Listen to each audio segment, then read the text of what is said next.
The use of medicinal marijuana in the Near East continued well up into medieval times.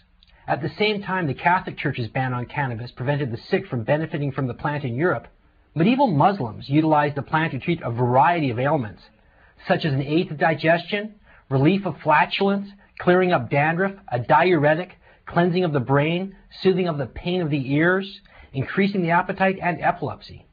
By the 8th century, the Indian Ayurvedic text had already been translated into Arabic, deeply influencing the works of Islamic physicians.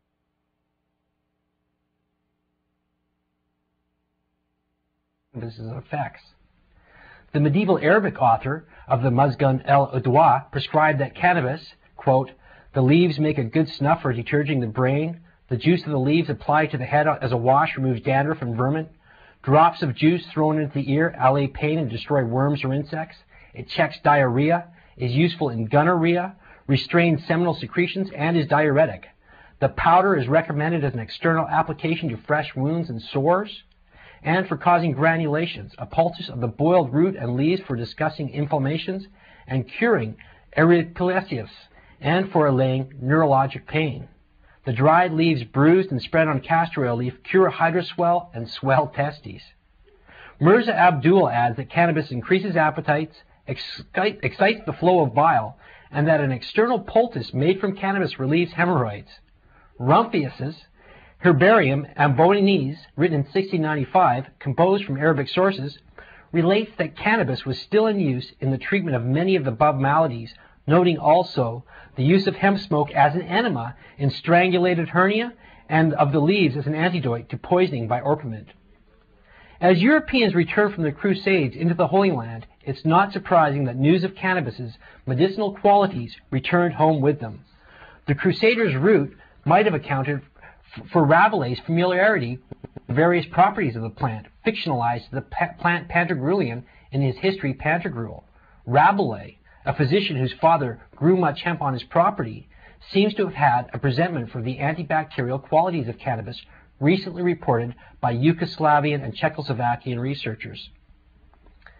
Rabelais, who indicated hemp in the treatment of a number of maladies, said of his beloved and persecuted Pantagruelian, quote, in this Pantagruelian have I found so much efficacy and energy, so much of completeness and excellency, so much exquisiteness and rarity, and so many admirable effects and operations of a transcendental nature. Quote, Francois Rabelais, 1552. In later medieval times, cannabis was popularly used as an ingredient in salves for the dressing of wounds and a variety of ointments, salves, and plasters.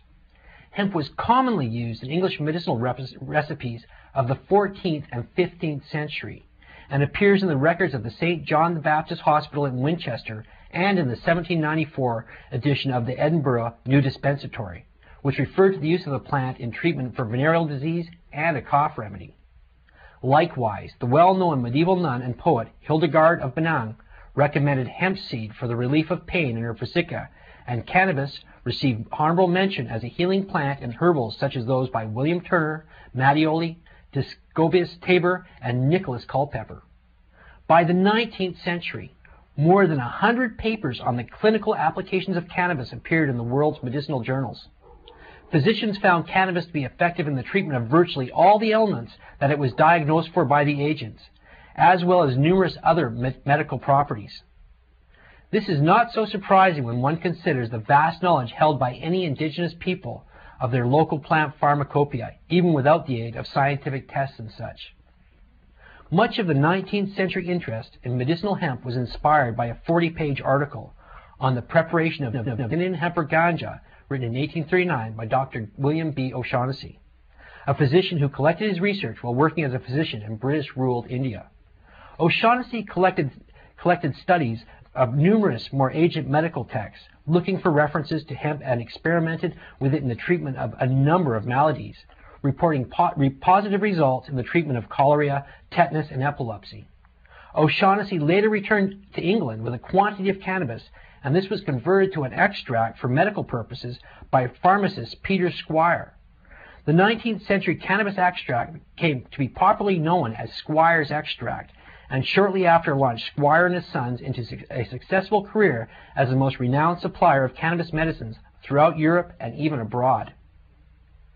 Queen Victoria's 19th century prescription of cannabis extract for her menstrual problems by court physician Dr. J.R. Reynolds, who considered cannabis one of the most valuable medicines we possess, was nothing novel. The use of cannabis for menstrual ailments dates back thousands of years and appears in the medical literature of a variety of cultures. In 1851, the U.S. Dispensatoria reported of cannabis, quote, "Extract of hemp is a powerful narcotic, causing exhilaration, intoxication, delirious hallucination, and in its subsequent action, drowsiness and stupor, with little effect upon the circulation. It is asserted also to act as a decided aphrodisiac, to increase appetite, and occasionally to induce the cataleptic state. In morbid states of the system, it has been found to cause sleep, to allay spasms, to compose nervous disquietude, and to relieve pain.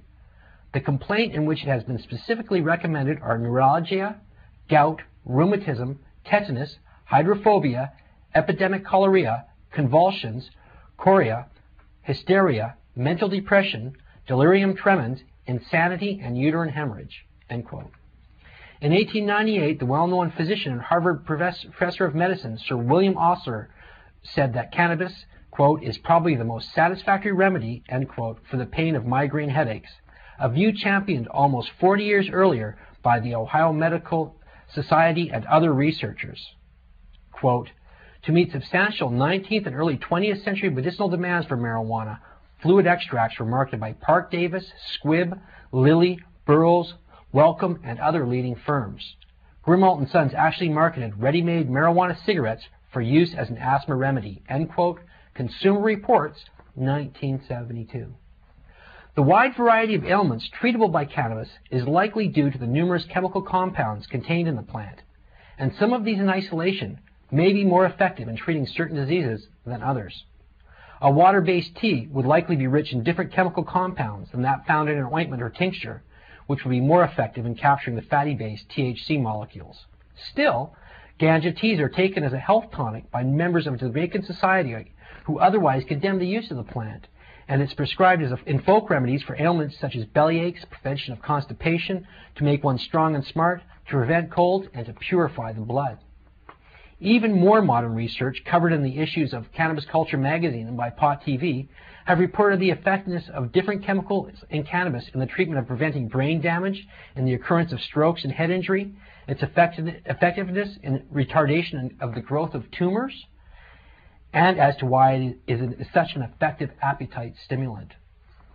Like the pharmaceutical companies wish to patent and control the active ingredients of the numerous medicinal plants concoctions utilized by South American Indians without giving their indigenous discoverers anything in return for their secrets, we can be sure that medical marijuana advocates can only expect the pharmaceutical companies to join the medical marijuana bandwagon after they have successfully isolated and patented its compounds and possibly strains. Until then, we can expect countless sick and dying shall have their doors kicked in by the minions of a fascist regime that would prevent them from using this long-standing medicinal herb, and healers like Rene Bourget persecuted to the point of incarceration for tending to the sick and dying. Undoubtedly, even with the lies and propaganda spewed by General McAfee and the like, countless people will be drawn to self-medicate with cannabis, recognizing that the leaves of the tree are for the healing of the nations, despite the protestations of those who would steal the sovereignty the individual holds over their own body. This has been Chris Bennett with the Burning Shiva Hour. Thanks a lot. We'll talk to you again next week.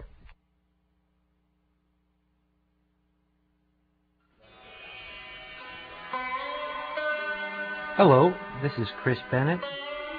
Join us weekly at Pot TV on the Burning Shiva Hour as we explore the roots of cannabis culture throughout history and around the globe.